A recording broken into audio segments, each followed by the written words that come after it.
What happens when one of Hollywood's most respected actors faces off against a talk show host who refuses to back down from the most uncomfortable questions? Tonight, we're diving into the explosive confrontation that had Benedict Cumberbatch walking off Stephen Colbert's stage in what witnesses are calling one of the most tense celebrity interviews ever filmed. From passive-aggressive jabs to outright humiliation, this interview went from friendly banter to career-damaging chaos in a matter of minutes. The tension was so thick you could cut it with a knife, and what started as promotion for Cumberbatch's latest project turned into a masterclass in how not to conduct an interview. Before we get into this incredible story, make sure to hit that subscribe button and let me know in the comments what you think about hosts who cross the line. Now, let's break down exactly how this interview went from zero to nuclear in record time. The Late Show studio buzzed with its usual pre-show energy as Benedict Cumberbatch settled into the guest chair, adjusting his navy blazer and offering his characteristic warm smile to the audience. He had come on the show to promote his latest film, a biographical drama that had already generated Oscar buzz. And everything seemed perfectly normal as Stephen Colbert shuffled through his note cards with that familiar grin. "So, Benedict, great to have you back on the show," Colbert began, his voice carrying that practiced television warmth that had made him a household name. "I have to say, watching your new film, I couldn't help but notice some interesting choices you made as an actor. Tell me, do you ever worry that your, shall we say, distinctive voice might be limiting your range?" Cumberbatch's smile faltered slightly, but he maintained his composure. "Well, Stephen, I think every actor brings their own instrument to a role. The voice is just one element of that, and I've been fortunate to work with directors who see beyond any perceived limitations."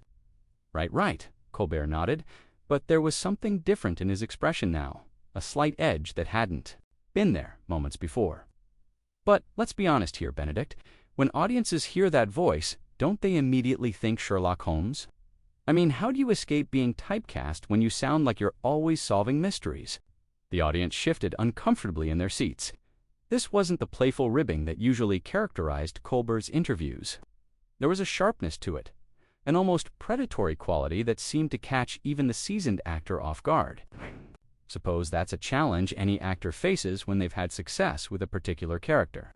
Cumberbatch replied carefully, his own voice taking on a more measured tone. "But I'd argue that the work speaks for itself. Whether it's playing Alan Turing or Dr. Strange, I try to bring something unique to each role." "Dr. Strange, yes," Colbert interrupted, leaning forward with renewed intensity. "Let's talk about that.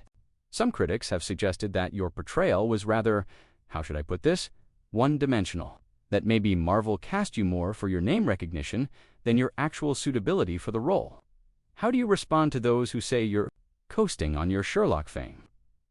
The studio fell silent except for the hum of the cameras. Cumberbatch's jaw tightened, almost imperceptibly, and for the first time since sitting down, he looked genuinely uncomfortable. The audience seemed to sense the shift in atmosphere, their earlier enthusiasm replaced by an awkward tension that was palpable even through the television screens. "I think that's a rather unfair characterization, Stephen," Cumberbatch said, his voice maintaining its professional calm despite the obvious provocation. "I approach Dr. Strange with the same preparation and commitment I bring to any role.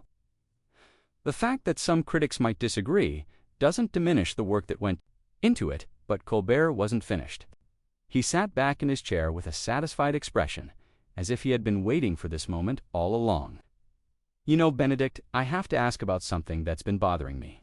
There's this perception that British actors like yourself come to Hollywood and are automatically considered more sophisticated, more talented than American actors. Do you think that's fair? Do you think you've benefited from that bias?"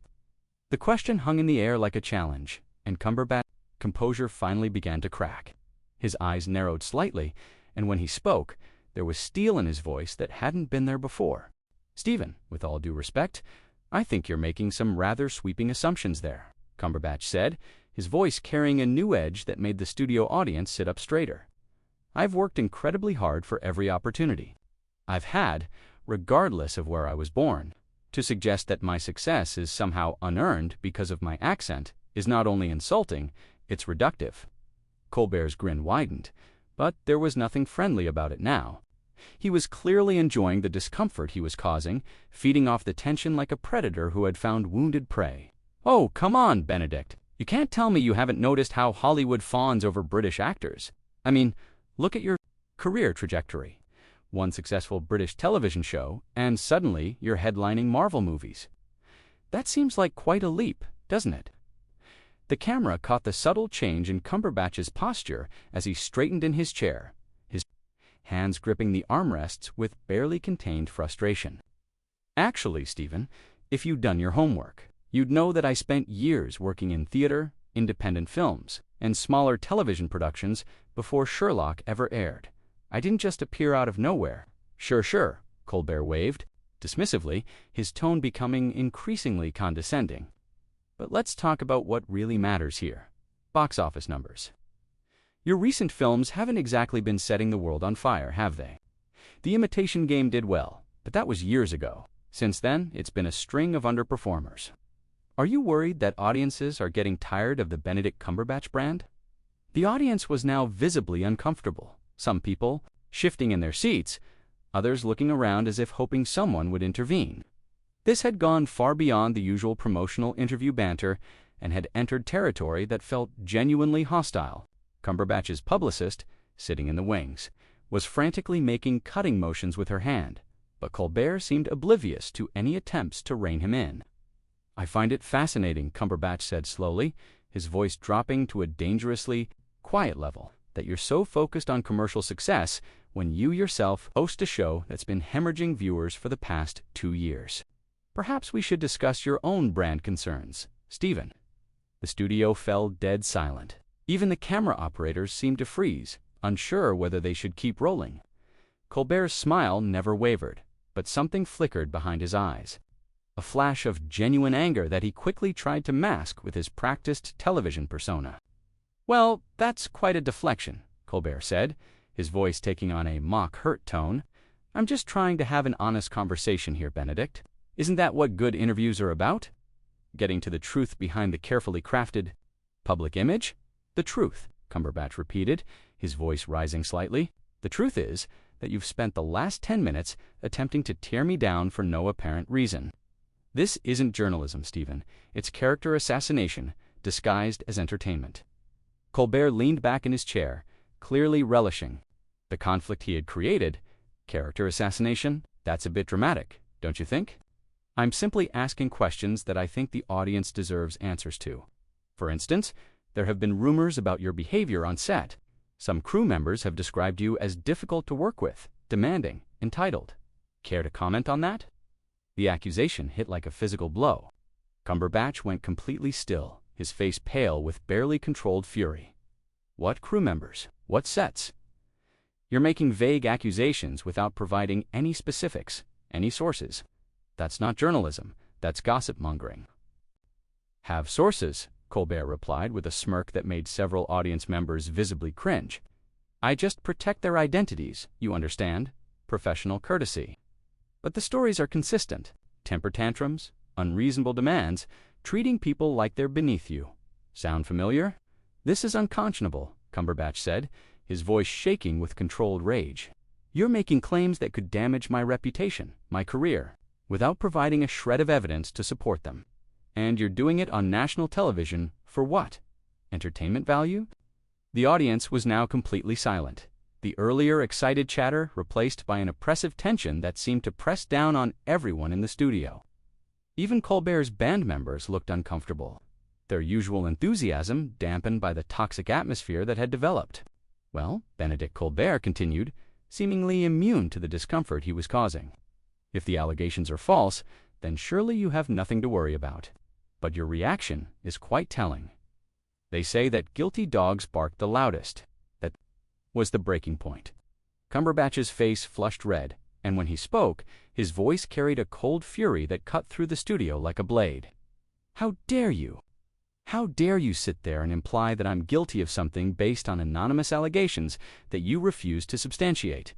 This isn't an interview, it's an ambush, and I won't sit here and allow you to continue this charade." Colbert's eyes lit up with what could only be described as predatory satisfaction. He had gotten exactly the reaction he was looking for.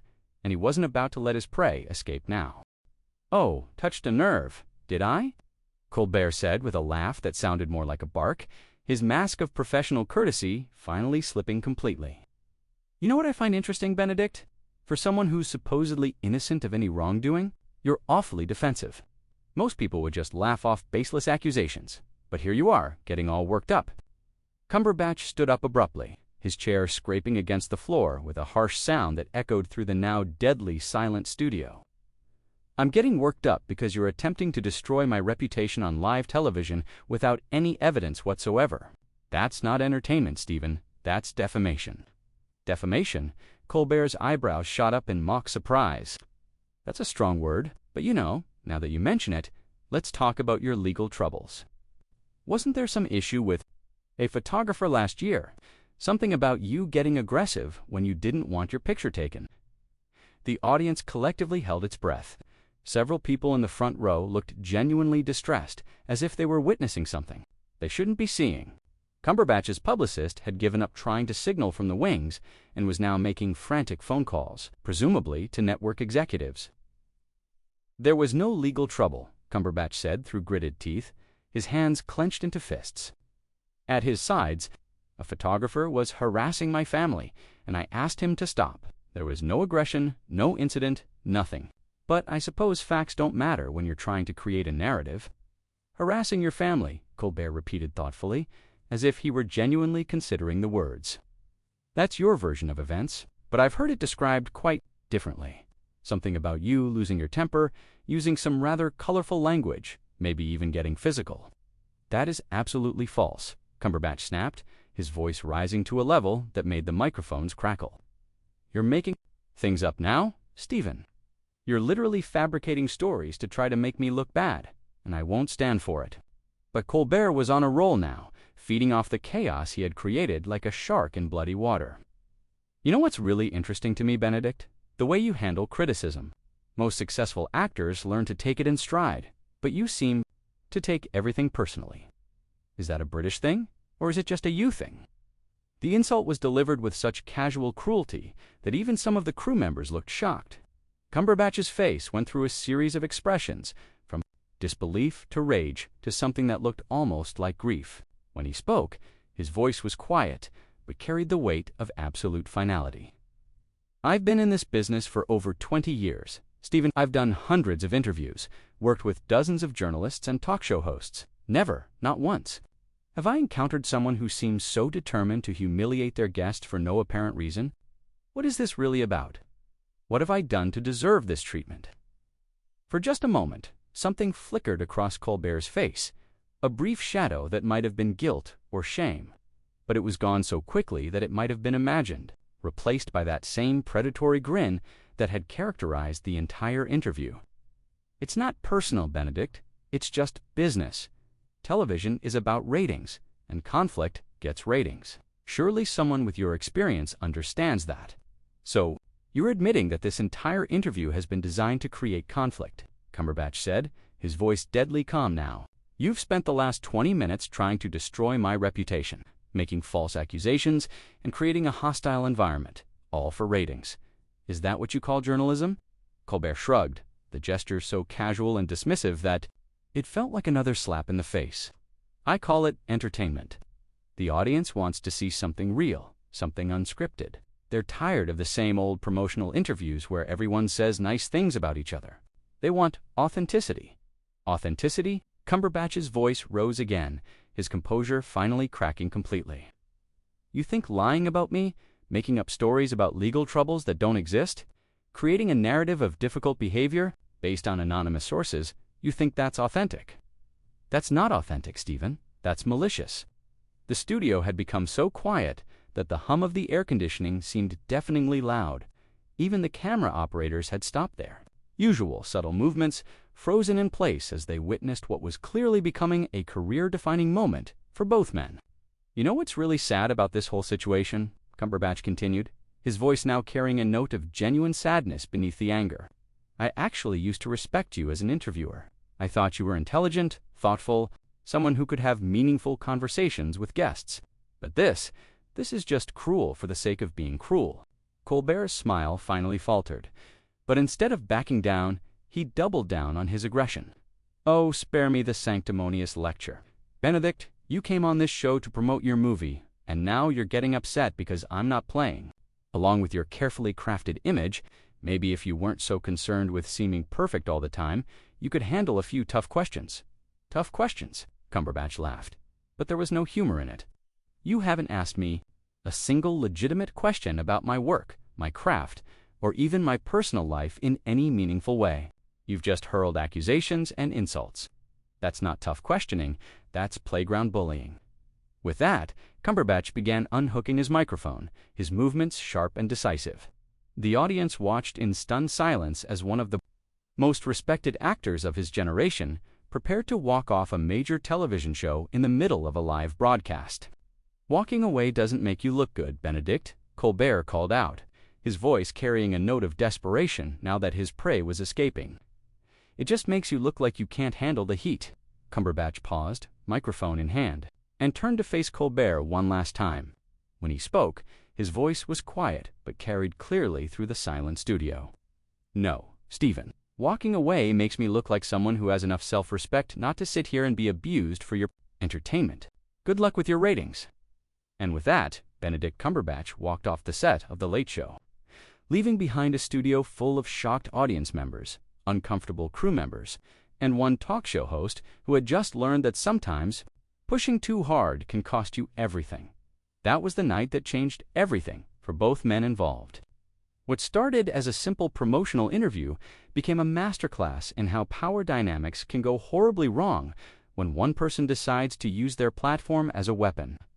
The fact that this all played out in front of a live studio audience and millions of viewers at home only made it more devastating.